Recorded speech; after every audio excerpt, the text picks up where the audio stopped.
क्या ये चीज हम कह सकते हैं कि कांग्रेस के अंदर अब हुड्डा युग समाप्त हो गया है? देखो, जो ये कहते हैं ना कि हारी बाजी जीतने वाले को सिकंदर कहते हैं जी। और जीती बाजी हारने वाले को भूपेंद्र कहते हैं। कहीं ना कहीं ये जी। डायलॉग आगे लोग सुनाएंगे। जी, जी। आज तक तो किसी प्रभारी की हिम्मत नहीं हुई ऐसे हुड्डा साहब की लिस्ट को रोक दिया गया हो।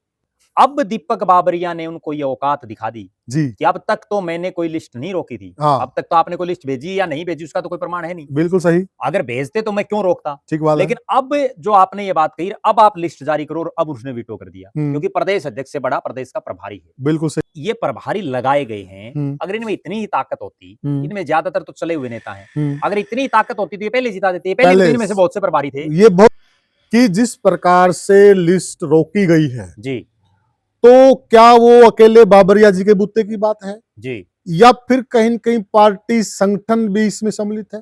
देखो कि अगर बाबरिया साहब खुद ही इस तरह के फैसले लेते तो वो इससे पहले भी ले सकते थे। पहले भी ले सकते थे। अब ये साफ और स्पष्ट हिंट जो ऊपर आला कमान है, जिसमें राहुल गांधी हो, सोनिया गांधी हो, प्रियंका गांधी हो, मल्लिकार्जुन खड़गे हो, केसी वेणुगोपाल हो, मान के चल सकते हैं जो हुड्डा साहब हाई कमान के चहेते होते थे, जी, अब वो चहेते नहीं रहे हैं। क्लियर है? अब तो हालात और परिस्थितियां ये हैं कि जो भूपेंद्र सिंह हुड्डा अपने दम पर कुछ भी कर देते थे, अब उनको नेता विपक्ष बनने के लिए भी पूरा दमखम लगाना पड़ रहा है और उसके बावजूद नहीं बन पा रहे। जी, जी। पिछले 20 साल में किसी प्रभारी की हिम्मत नहीं हुई आज तक कि जो लिस्ट जो भूपेंद्र सिंह हुड्डा या उनके जो खासम खास प्रदेश अध्यक्ष रहे, बिल्कुल कि सलजा जो खेमा है वो कामयाब हुआ। दर्शक देखेंगे तो वो भी समझ जाएंगे कि अब हुड्डा साहब की कांग्रेस आला कमान में जो कभी 100/100 नंबर होते थे, अब वो 33 से भी नीचे जा चुके हैं। नमस्कार साथियों, मैं हूं आपका होस्ट कुलदीप सिंह पुनिया और मैं लेके चलता हूं आपको राजनीति की दुनिया। अगर राजनीति की दुनिया की बात करें तो साथियों, कांग्रेस पार्टी में हार के बाद जो घमासान मचा हुआ वो थमने का नाम नहीं ले रहा है।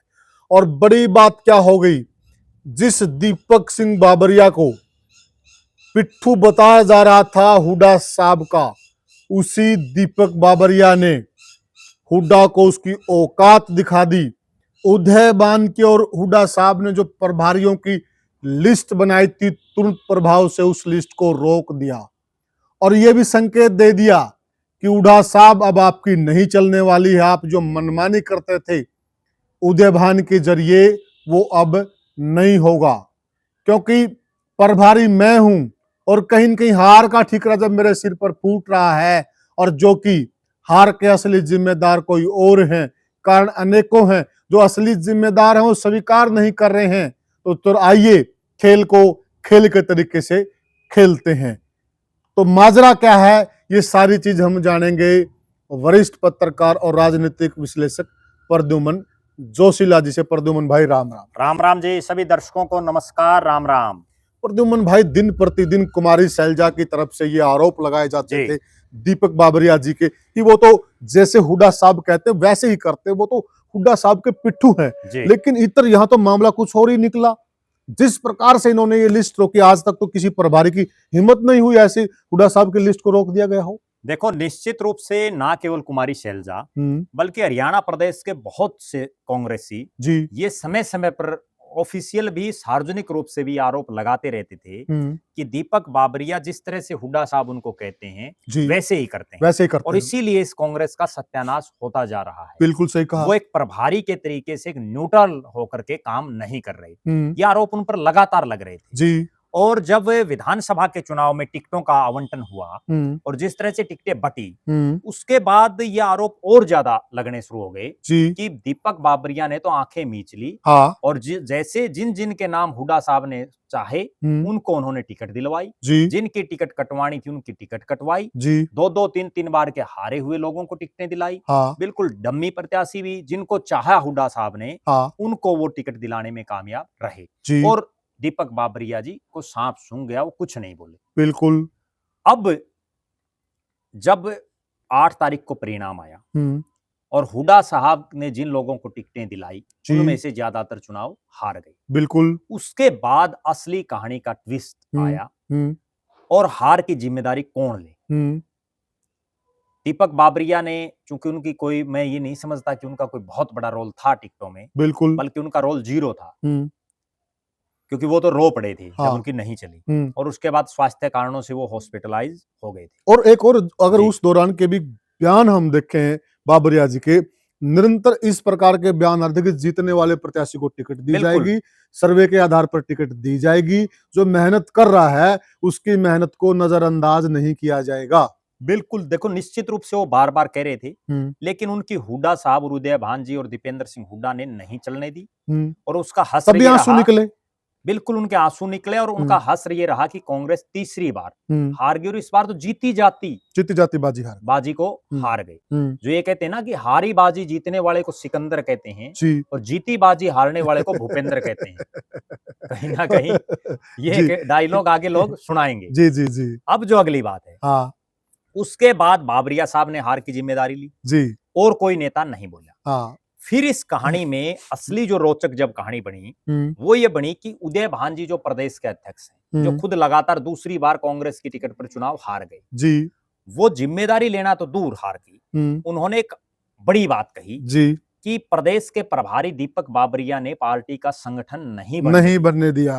उन्होंने संगठन में बढ़ाना चाहता था, लेकिन मैंने जो भी लिस्टें उनको दी, उन्होंने उसको आउट ही नहीं होने दिया। अब दीपक बाबरिया ने उनको ये औकात दिखा दी जी। कि अब तक तो मैंने कोई लिस्ट नहीं रोकी थी, हाँ। अब तक तो आपने कोई लिस्ट भेजी या नहीं भेजी उसका तो कोई प्रमाण है नहीं। बिल्कुल सही। अगर भेजते तो मैं क्यों रोकता। ठीक बात है। लेकिन अब जो आपने ये बात कही, अब आप लिस्ट जारी करो, और अब उसने वीटो कर दिया, क्योंकि प्रदेश अध्यक्ष से बड़ा प्रदेश का प्रभारी है। बिल्कुल सही कहा। और उसका परिणाम ये रहा कि औंधे मुंह की खानी पड़ी भूपेंद्र सिंह हुड्डा और उदय भान जी को, जिन्होंने अपने जो है, एक बात बड़ी गजब है पुनिया साहब, ये तो सोच नहीं रहे कि हारे कैसे। दूसरा, प्रभारी लगा करके ये सोच रहे हैं कि हमारी कांग्रेस तो मुट्ठी में है, हम जो चाहेंगे वो करेंगे, हम यहाँ किसी को और नहीं पनपने देंगे। आप उन प्रभारियों की लिस्ट उठा करके देखो, तो ऐसी कांग्रेस का आप करोगे क्या, काम क्या आएगी? जो 22 के 22 जो प्रभारी लगाए हैं जी, वो आप लिस्ट उठा करके देखो, उनमें ज्यादातर तो ऐसे नेता हैं जो बेचारे जिनका अपने हल्के में भी ढंग का वजूद नहीं है। ठीक बात है। और जो किसी काम की नहीं, काज की, वह जो कोई काम की ही नहीं है, उस पार्टी का करोगे भी क्या? और फिर अगली बात ये है कि ये प्रभारी लगाए गए हैं, अगर इनमें इतनी ही ताकत होती, इनमें ज्यादातर तो चले हुए नेता हैं, अगर इतनी ही ताकत होती तो ये पहले जिता देते। पहले तो इनमें से बहुत से प्रभारी थे। ये बहुत गजब की बात है। बहुत से प्रभारी पीछे भी थे। बिल्कुल, अगर इनमें ऐसा कैलिबर था, गट्स था, या इनमें जीतने का मादा था, तो फिर उन्होंने रिजल्ट दिया क्यों नहीं? बिल्कुल। और अब उदय भान जी क्या मनमानी कर रहे हैं, जिन नेताओं की लिस्ट आई ना, उसमें कोई कुमारी शैलजा के खेमे का कोई आदमी, ठीक है, कोई उसमें न्यूट्रल तक भी नहीं है। तमाम जो हैं वो हुड्डा साहब के खासम खास लोगों को जिम्मेदारियां दे दी गई। तो कहीं ना, अच्छा, एक दो जो प्रभारी लगाए गए हैं ना, उनसे मेरी भी बात हुई जी। एक से तो बल्कि जिस दिन तेजाखेड़ा फार्म हाउस पर ओम प्रकाश चौटाला जी की अंत्येष्टि थी, उसी दिन मेरी बात हुई। तो मैंने उनको, वैसे माँ बहुत बहुत बधाई हो, वो माँ विधायक जी आप प्रभारी बने। वो बोले यार क्या का प्रभारी, वो खुद भी जिसको बना के वही मजाक उड़ाएगा। बोले यार कौन पूछता है, जबकि मैं रहा ही नहीं। अच्छा। तो लगाए जाओ प्रभारी। अच्छा। तो कहने का तात्पर्य ये है कि आप अब भी, आपकी जो हरकतें पिछले लगातार 10 साल से आपकी चल रही हैं, उनसे अब भी आप बाज नहीं आ रहे। तो एक बात भी, आप पार्टी को एक साथ नहीं जोड़ पा रहे। प्रद्युमन भाई, एक चीज बीच में ले लीजिए जी। क्या लगता है कि जिस प्रकार से बाबरिया जी ने इनको झटका दिया है जी, तो प्रभारी जी सुधार की तरफ है? देखो निश्चित रूप से प्रभारी जी सुधार चाहते हैं, इसीलिए तो उन्होंने इसको रोक लगाई। ठीक है। अगर वो सुधार ही नहीं चाहते थे तो जैसा ढांचा चलता रहे। एक बड़ी बात मैं बताऊं, जब हुड्डा साहब अपनी मनमानी, या उदय भान जी अपनी मनमानी पिछले कई सालों से कर रहे थे जी, तो प्रभारी जी ऑब्जर्व कर रहे थे लेकिन बोल नहीं रहे थे। उसका कारण ही ये था ना, वो रोक लगा रहे थे कि कहीं ये सत्ता में ले आए। जब ये सत्ता में नहीं ला सकते तो फिर दबने की भी क्या जरूरत है। अच्छा। फिर तो कम से कम जो पार्टी का संविधान कहता है या जो पार्टी के शीर्ष नेता कहते हैं उसी के हिसाब से चलें। इसमें एक सवाल और पनपता है कि जिस प्रकार से लिस्ट रोकी गई है जी, तो क्या वो अकेले बाबरिया जी के बुत्ते की बात है जी, या फिर कहीं न कहीं पार्टी संगठन भी इसमें सम्मिलित है? देखो मेरा ऐसा मानना है कि अगर बाबरिया साहब खुद ही इस तरह के फैसले लेते तो वो इससे पहले भी ले सकते थे। अब ये साफ और स्पष्ट हिंट जो ऊपर आला कमान है, जिसमें राहुल गांधी हो, सोनिया गांधी हो, प्रियंका गांधी हो, मल्लिकार्जुन खड़गे हो, केसी वेणुगोपाल हो, वहां से लगातार इस तरह के संकेत मिल रहे हैं कि हुड्डा साहब को अब कांग्रेस बहुत ज्यादा भाव नहीं दे रही। ठीक है। क्योंकि वरना पहली बार हरियाणा के इतिहास में ये हुआ है कि विधानसभा चुनाव को हुए लगभग 3 महीने हो चुके हैं। ठीक है। होने को है 3 महीने जी। और विपक्ष का नेता जो कांग्रेस विधायक दल का नेता बनना है वो कांग्रेस नहीं तय कर पा रही। उसका कारण केवल यही है कि पार्टी का शीर्ष नेतृत्व, जहां तक जो संभावनाएं नजर आ रही हैं, वो हुड्डा साहब को ये पद नहीं देना चाहता। तो क्या ये चीज हम बिल्कुल मान के चल सकते हैं, जो हुड्डा साहब हाई कमान के चहेते होते थे जी, अब वो चहेते नहीं रहे हैं? क्लियर है? इस चुनाव परिणाम के बाद, जीती हुई बाजी को हारने के बाद अब वो इतने चहेते नहीं रहे। और चहेते तो छोड़िए, अब तो हालात और परिस्थितियां ये हैं कि जो भूपेंद्र सिंह हुड्डा अपने दम पर कुछ भी कर देते थे, अब उनको नेता विपक्ष बनने के लिए भी पूरा दमखम लगाना पड़ रहा है और उसके बावजूद नहीं बन पा रहे। जी जी। वरना एक बात बताऊं आपको, पिछले 20 साल में किसी प्रभारी की हिम्मत नहीं हुई आज तक कि जो लिस्ट जो भूपेंद्र सिंह हुड्डा या उनके जो खासम खास प्रदेश अध्यक्ष रहे, पहले फूलचंद मुलाना रहे उनके खासम खास थे, उसके बाद अशोक तंवर भी उनके कुछ समय तक खास रहे, अब उदय भान जी उनके खासम खास हैं कि उनकी लिस्ट पर कोई प्रभारी रोक लगा दे, क्योंकि ये वो प्रभारी हैं दीपक बाबरिया। एक और बड़ी गजब बात बताऊं, इस हरियाणा प्रदेश में कांग्रेस ने जैसे आर.के. धवन थे, बहुत बड़े नेता थे कांग्रेस के, उनको प्रभारी लगा। पृथ्वीराज चौहान थे, बहुत बड़े नेता थे महाराष्ट्र के, कद कद देखिए आप, उनको प्रभारी लगाया। यहाँ पार्टी ने जो है गुलाम नबी आजाद को प्रभारी लगा, बहुत बड़े मुख्यमंत्री रहे, बिल्कुल बिल्कुल। और दीपक बाबरिया तो बहुत उनके मुकाबले बहुत छोटे कद के नेता हैं, उसके बावजूद आप उनकी हिम्मत, संगठन में उनके पास जो पद बड़ा जरूर है, लेकिन जो उनका राजनीतिक जो चुनावी जो समर है वो नहीं है। शायद एक ही चुनाव लड़े वो हार गए। बिल्कुल, वो ना कभी एमएलए रहे, ना कभी एमपी रहे, ना मुख्यमंत्री, ना मंत्री, कुछ नहीं रहे। तो कहीं ना कहीं वो एक साधारण से, आज भी साधारण दिखते हैं, बिल्कुल साधारण आदमी। उन्होंने जो ये फैसला लिया है, इसमें निश्चित तौर पर कांग्रेस के शीर्ष नेतृत्व की का ही रोल है, उन्हीं के कहने से ये फैसला हुआ है। वरना अगर इस तरह का फैसला कोई लेना होता तो बाबरिया साहब पहले भी ले लेते। अभी उन्होंने लिस्ट आने के बाद सोच विचार किया है, डिस्कस हुई, और ये फैसला उन्होंने तब लिया है जब वो अभी भी बीमार है। अच्छा, एक स्वास्थ्य भी ठीक नहीं है, इसके बावजूद एक सवाल और खड़ा होता है जनता के मन में जी, कि जो कुमारी शैलजा, रणदीप सिंह सुरजेवाला, यानी कि जो हुड्डा विरोधी खेमा जी, लगातार हुड्डा साहब की शिकायतें हाईकमान तक पहुंचाता था जी, परंतु उनका असर होता हुआ दिखाई नहीं देता जी। क्या इस बार हम कहें कि शैलजा जो खेमा है वो कामयाब हुआ? देखो, निश्चित रूप से पिछले जो 20 साल थे उसमें हुड्डा साहब ही सर्वे सर्वा कांग्रेस के रहे हैं। ठीक है। अब चूंकि लगातार तीसरी हार हो गई है जी, और अब राहुल गांधी और पार्टी के शीर्ष नेतृत्व को भी ये समझ आ गया होगा कि हुड्डा साहब की अगुवाई में हम चुनाव नहीं जीत सकते। ठीक है। तभी तो वो हुड्डा साहब को अब लिफ्ट नहीं दे रहे। हाँ, पिछला जो अभी ये जो संसद सत्र हुआ है, इसमें उसी सदन में तो कुमारी शैलजा बैठती हैं और उसी सदन में दीपेंद्र सिंह हुड्डा बैठते हैं।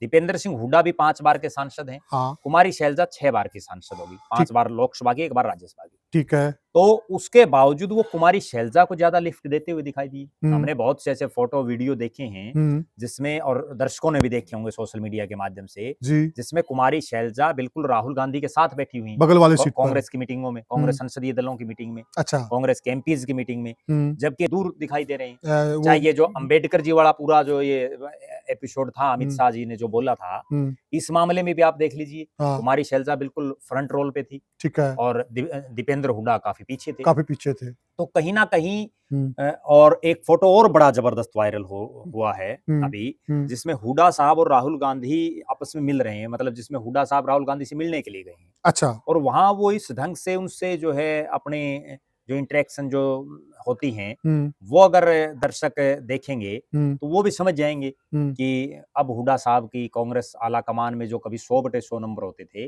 अब वो 33 से भी नीचे जा चुके हैं। तो क्या ये चीज हम कह सकते हैं कि कांग्रेस के अंदर हुड्डा युग समाप्त हो गया है?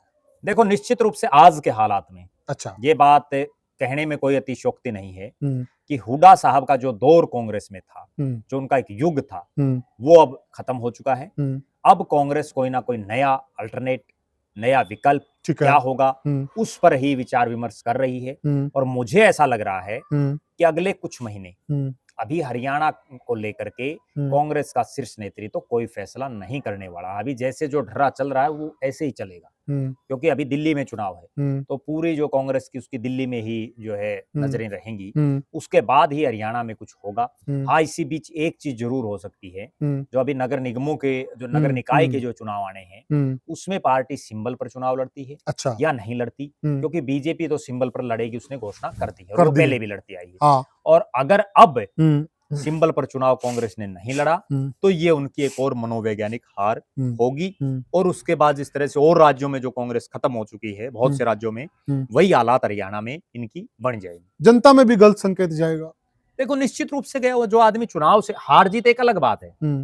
जब आप राजनीतिक पार्टी आप किस लिए बनाते हैं? राजनीतिक पार्टी चुनाव लड़ने के लिए तो बनाते हैं। सही बोला आप हारे या जीते, ये वो भारतीय जनता पार्टी जिसकी केवल 2 सीटें थी लोकसभा में, जी बिल्कुल। ये वो भारतीय जनता पार्टी जिसकी 90 में से 2 सीटें थी हरियाणा में, और आज देखो पूरे हरियाणा प्रदेश का आज तक का इतिहास बना दिया कि लगातार 3 बार एक पार्टी की सरकार कभी नहीं आई, या तो आ ही नहीं रहे थे, और आए तो ऐसे आए, जाने का नाम नहीं ले रहे, और इतिहास दर्ज कर दिया। बिल्कुल। तो कहीं ना कहीं जब आपकी राजनीतिक पार्टी है, मैंने वो दौर भी देखा है, और जहां हम बैठे इसी हिसार में, भारतीय जनता पार्टी नगर निगम के जब चुनाव हुए और उसको प्रत्याशी भी तक भी नहीं मिल रहे थे, तो ये नहीं था कि कोई चुनाव लड़ ले हमारा, ये हालात थी। और जिन लोगों को उन्होंने लड़ाया उनको कोई बहुत कम इक्का दुक्का जो है जीते, और बाकी तो बहुत बुरी तरह से हारे। तो कहीं ना कहीं चुनाव लड़ना, अगर आप लड़ोगे नहीं तो हार तो आपकी निश्चित होगी। बिल्कुल सही बात। फिर आपने पार्टी क्यों बना रखी? घर बैठे ही हार गए। फिर तो आप एक एनजीओ बना लो, जरूरत ही नहीं है, या आपका कोई ट्रस्ट बना के चला लो। तो प्रद्युमन भाई मूल सवाल पर आते हैं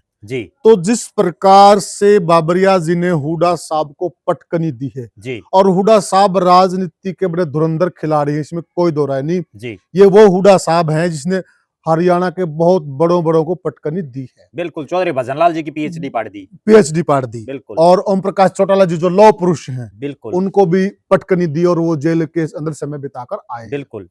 तो क्या हम ये माने जी कि जो ये पटकनी मिली है तो ये हाईकमान के संकेत पर दी है जी, और जो बाबरिया जी बार बार इस्तीफा देने की पेशकश कर रहे थे उनका इस्तीफा स्वीकार नहीं किया गया है, तो क्या बाबरिया जी को पूरी हरी झंडी दे दी है कि ना आपसे इस्तीफा लेंगे और जो आप करना चाहते हैं वो कर दीजिए हरियाणा में? देखो, निश्चित रूप से बाबरिया साहब को पूरी फुल फ्लैश पावर दे दी गई है।